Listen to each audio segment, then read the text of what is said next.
For today's lesson, we're going to be combination of Module 5 and Sassy Math, identifying slope and y-intercept. So this is still SOL 8.16, but we're looking at B, identify the slope and the y-intercept of a linear function given a table of values, a graph, or an equation in y equals mx plus b form. Learning target, I can identify the slope and the y-intercept of a linear function given an equation in y equals mx plus b form, a graph, or a table of values. All right, so the first thing we're going to look at is when we are given the equation. All right, so linear functions can be written as y equals mx plus b.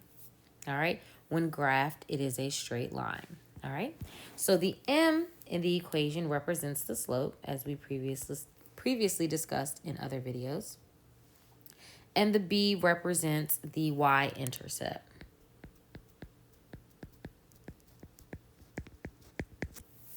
All right, so if we look at the x and the y in the equation, we see they represent points on the line. This will make more sense when we're talking about the solutions.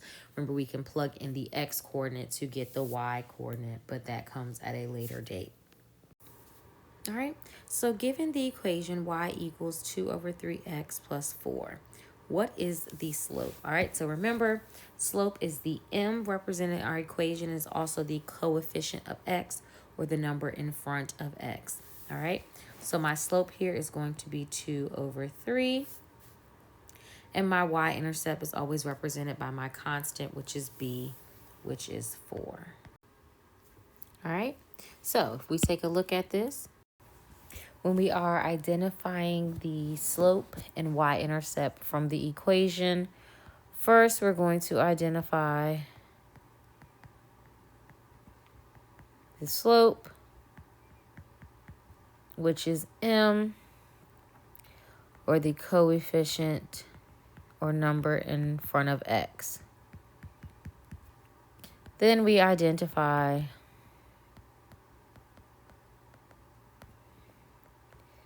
the y-intercept, which is b,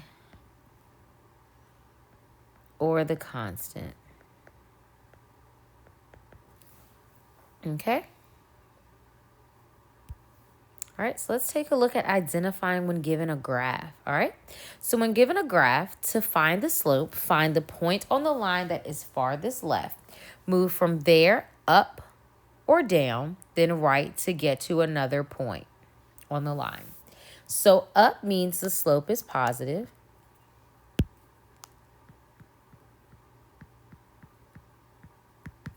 And down means that the slope is negative. All right. So looking here, the first thing we're going to do is go ahead and identify 2 points. So remember from our previous videos on determining slope, given a graph, remember the slope is the vertical change over the horizontal change, which I'm going to put m is equal to y over x, because y represents the vertical change, x represents the horizontal change. All right. So the first thing I'm going to do is I'm going to identify 2 points. Remember, we're looking for 2 points that cross exactly in the corner of the box. That way we can directly identify what those integers are. So I'm going to go down 3, which is going to be negative. Remember, down and to the left is negative. And then I'm going to go right 3. And remember, up and to the right is positive. So I have the slope of negative 3, which is my vertical change, over my horizontal change, which is 3. And we have to always reduce our fraction, so this is negative 1. All right. Now, to find the y-intercept, find the point on the line that lands on the y-axis. So remember, the y-axis is our vertical axis.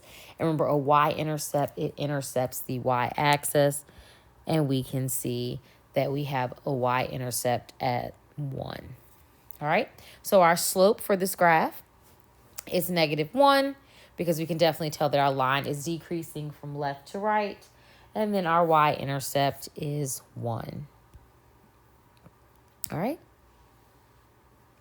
So next we're going to look at slope and y-intercept from a table. Okay, so given a table of values, to find the slope, find the change in y, or find the change in x and the change in y. All right, so what they mean by is looking at my x and y values, what changed. All right, so to get from -5, so first let's look at our x values. So to get from -5 to 0, so from -5 to 0, I had to add 5. All right, from 0 to +5, I had to add 5. And then from 5 to 10, I had to add 5. All right, now looking at my y's, to get from 9 to 8, I had to subtract 1. From 8 to 7, I had to subtract 1. And from 7 to 6, I had to subtract 1. All right, so remember the slope is the change in y over the change in x. All right, so looking here at our graph, our change in y, our y values decreased by -1. So I have -1 for my change in y, and my change in x, my x values increased by 5. So there's a +5, so we get the slope of -1/5.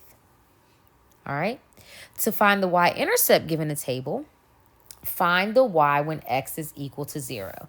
So remember, y-intercept is always written as 0 and a number. All right, because in order for it to intercept the y-axis, our x-coordinate has to be 0. So we want to identify the point that has a 0 for its x-coordinate.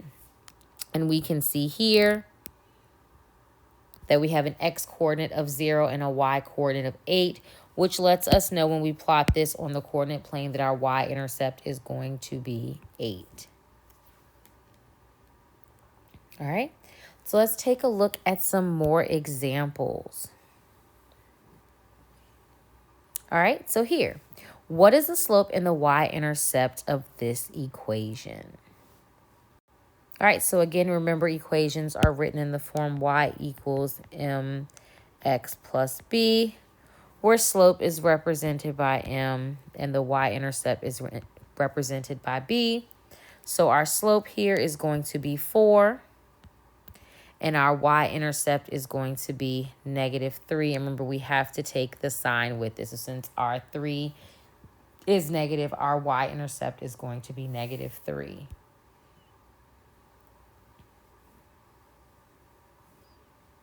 All right, now looking at the table, what is the slope and y-intercept shown in the table? All right, so remember, we're looking for the change in our x values and the change in our y values. So we have -6. -6 goes to -3. So in order to get from -6 to -3, we are adding 3. From -3 to 0, we are adding 3. And then from 0 to 3, we are adding 3. All right. For my y values, we're going from 0 to 2, which means we're adding 2. 2 to 4, which means we're adding 2. And then 4 to 6, which means we're adding 2.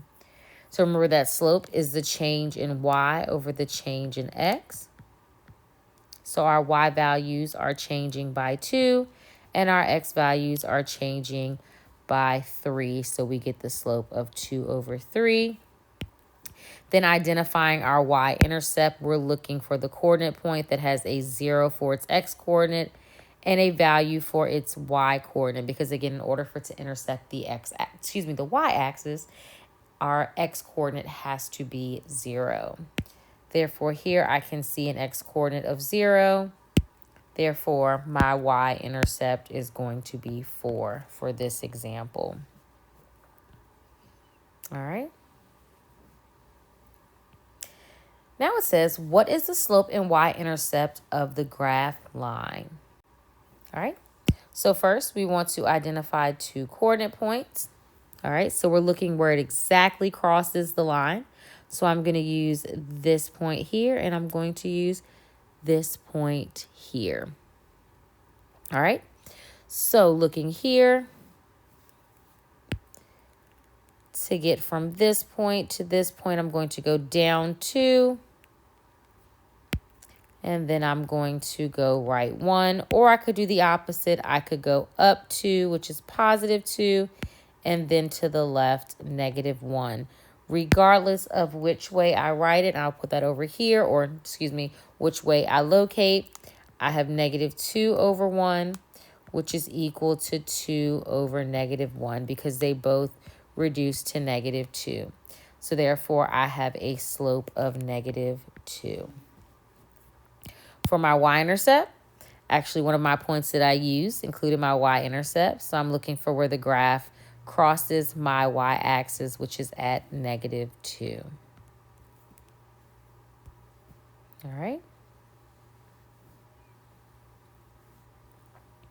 And it says, select the equation with a slope of 1 and a y-intercept of 5. All right, so remember y equals mx plus b, where m is the slope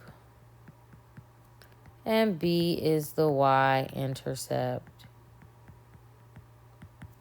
All right, so here, looking here, we're looking for a slope of 1 and a y-intercept of 5.